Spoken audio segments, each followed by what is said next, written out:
बिस्मिल्लाहिर्रहमानिर्रहीम अस्सलाम वालेकुम friends, welcome to my channel. आज मैं आप लोगों के लिए ओजरी फेफड़ा की रेसिपी लेके आई हूँ। वैसे तो आप इन दोनों चीज़ों को अलग-अलग ही पकाते होंगे, लेकिन मैं हमेशा इनको इकट्ठा ही बनाती हूँ क्योंकि इन दोनों के बहुत सारे फ़वाइद हैं।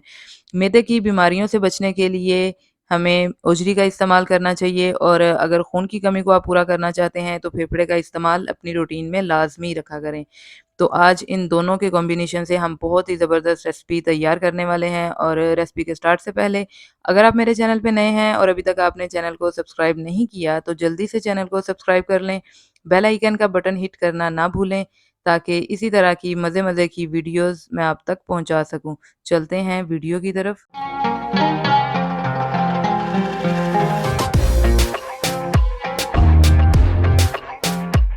बिस्मिल्लाहिर्रहमानिर्रहीम। तो सबसे पहले हम अपनी कढ़ाई में ओजरी शामिल करेंगे। मैंने यहाँ एक ओजरी ली है और इसे अच्छे से साफ़ कर लिया है। ओजरी को साफ़ करने की रेसिपी मैं आपको फिर कभी बताऊँगी। तो एक ओजरी शामिल करेंगे और हाफ़ इसमें मैं फेफड़ा इस्तेमाल कर रही हूँ।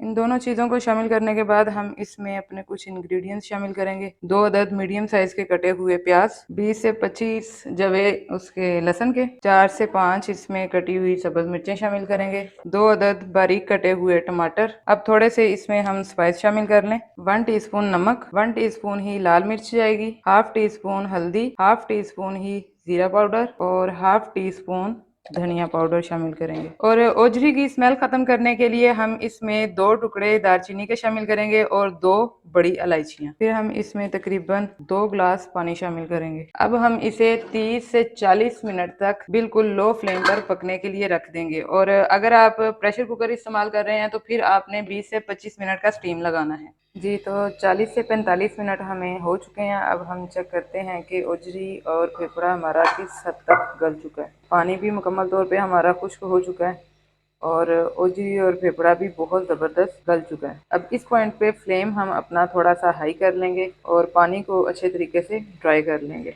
मसाले तमाम हम ऑलरेडी शामिल कर चुके हैं। अब बस इसमें पानी को हमने खुश्क करना है और ऑयल या घी डाल के इसकी अच्छे से भुनाई कर लेनी है। ओजरी में दालचीनी और बड़ी इलायची डालने से इसकी जो स्मेल थी वो बिल्कुल ख़त्म हो चुकी है। अगर आपके पास बड़ी इलायची या दालचीनी मौजूद ना हो तो आप इसमें कसूरी मेथी भी शामिल कर सकते हैं। अब इस पॉइंट पे इसमें हम 4 से 5 टेबलस्पून दही शामिल करेंगे ताकि जो हल्की फुल्की इसमें स्मेल की कसर हो वो भी ख़त्म हो जाए। ओजरी में दही शामिल करने से हमारे मसाले का जो टेस्ट है वो बहुत ज़बरदस्त हो जाएगा। तो ये आप देख सकते हैं कि दही ने थोड़ा सा पानी छोड़ दिया है, इसे हम अब फ्राई करेंगे। जी, तो दही का पानी भी बहुत अच्छे से खुश्क हो चुका है। मैं ये तकरीबन हाफ कप इसमें घी शामिल कर रही हूँ।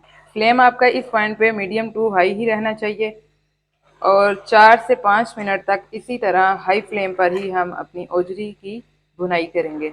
ये आप देख सकते हैं कि हमारी ओजरी में मसाले की मिकदार जो थी वो बहुत ही ज़बरदस्त आई है। तमाम बोटियों को मसाला परफेक्ट लगा हुआ है।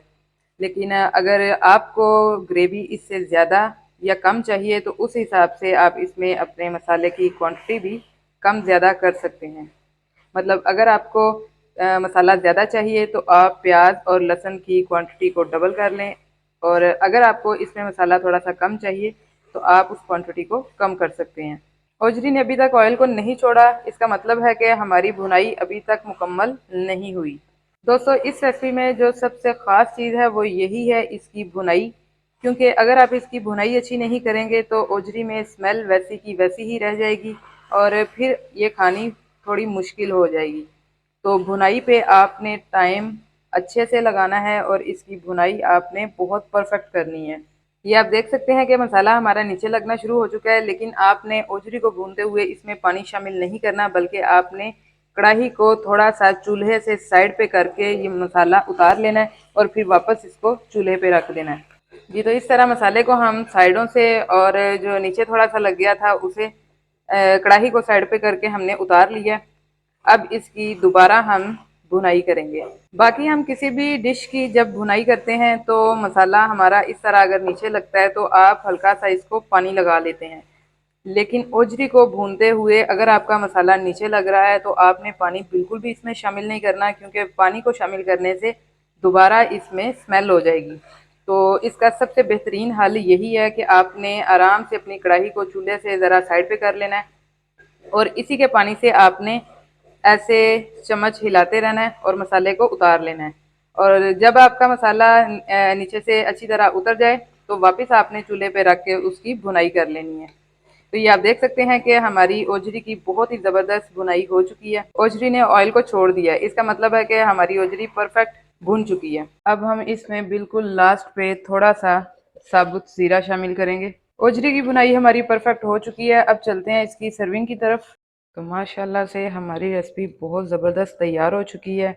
आप भी ये रेसिपी अपने घर में लाजमी ट्राई कीजिएगा। आपने सादा ओजरी की रेसिपी तो बनाई होगी, सादा फेफड़े तो बनाए होंगे, लेकिन ओजरी फेफड़ा की ये रेसिपी का कॉम्बिनेशन बहुत ही ज़बरदस्त है। तो आप इन दोनों का कॉम्बिनेशन करके लाजमी बनाइएगा और अपने फीडबैक लाजमी दीजिएगा। अब हम गार्निशिंग के लिए इसमें थोड़ी सी फ्रेश सब्ज़ मिर्चें शामिल करेंगे। सब्ज़ मिर्चों को आपने इस तरह लंबाई में कट कर लेना है और थोड़ा सा इसमें हम फ्रेश सब्ज़ धनिया शामिल कर देंगे। तो आज की रेसिपी हमारी मुकम्मल हो चुकी है। उम्मीद करती हूँ कि आपको हमारी रेसिपी पसंद आई होगी। रेसिपी पसंद आई हो तो लाइक कीजिए, शेयर कीजिए, कमेंट बॉक्स में अपनी राय का इजहार लाजमी किया करें, क्योंकि यही आपका प्यार होता है, आपकी दुआएं होती हैं। तो मिलते हैं इंशाल्लाह अपनी नेक्स्ट रेसिपी नेक्स्ट वीडियो के साथ। तब तक अपना बहुत सा ख्याल रखिएगा, दुआओं में याद रखिएगा। अल्लाह हाफिज़।